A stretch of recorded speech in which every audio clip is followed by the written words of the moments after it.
What up, YouTube? Coming to y'all again from the car. Kind of answering a question that was on the channel about how do you fire somebody as a business owner. As a business owner, we deal with different we deal with different people on a daily basis. Customers, clients, whatever you want to call them, and you still have to deal with your employees. So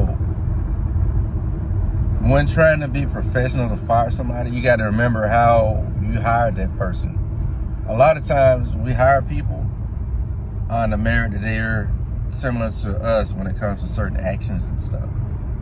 So I guess the biggest thing, the easiest way to answer that question is you fire them in a dignified way, meaning you're not just going to put them out on blast in front of everybody.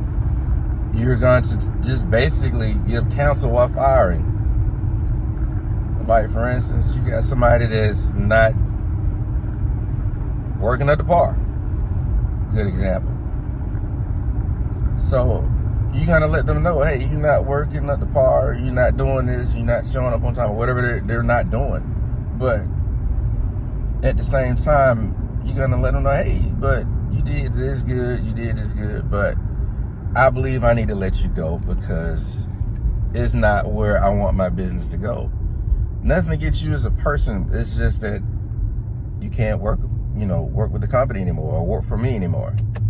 And the takeaway from that is you're basically letting them know that they're not maybe a bad person.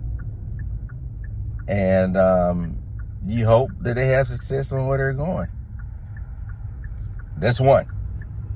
Second side of that, you got somebody that's working for you that's just straight garbage. Okay, won't show up on time, won't do anything right. You always got to beg and plead with them to do the standard. Same thing. Tell them what they're doing good or what they've done good. And just tell them, hey, your services are no longer needed. I mean, there's no right or wrong way to fire a person.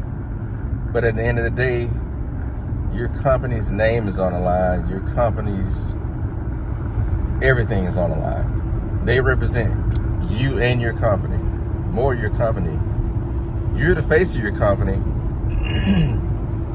and your employees should be the face of your company. If you promote garbage, don't be mad that you employ garbage people. But sometimes it's hard after a certain amount of time because some people, I've learned this, some people want outs, meaning the job was temporary. They just needed to get their foot in the door to learn how to do a profession that you might be doing.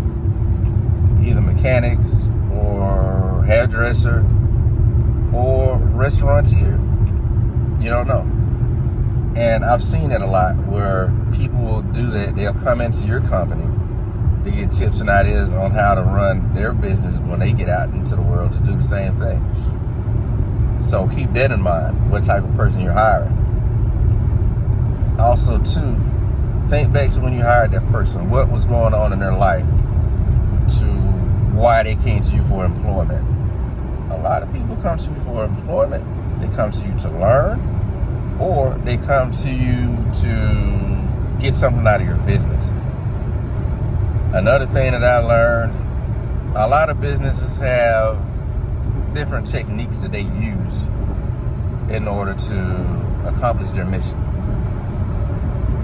Keep in mind, if you have one of those businesses that do that, you might want to have them sign something saying that, hey, if you're terminated, you cannot use these skills that you learned here in another business or offer them to another business, because if you do, you will be sued. A lot of people don't think about stuff like that because they think about it like, well, it's a business, can't be too bad. But I taught these different techniques to people that no other business does, or do rather. So keep that in mind to where you're protecting yourself and your business. Because some people that you might fire will come back and try to fight you on certain things and be like, well, that was my idea, intellectual property. So make sure you cover all avenues when you're dealing with stuff like that. So I hope that answers your question. Be sure to like, share, subscribe, and comment. Peace.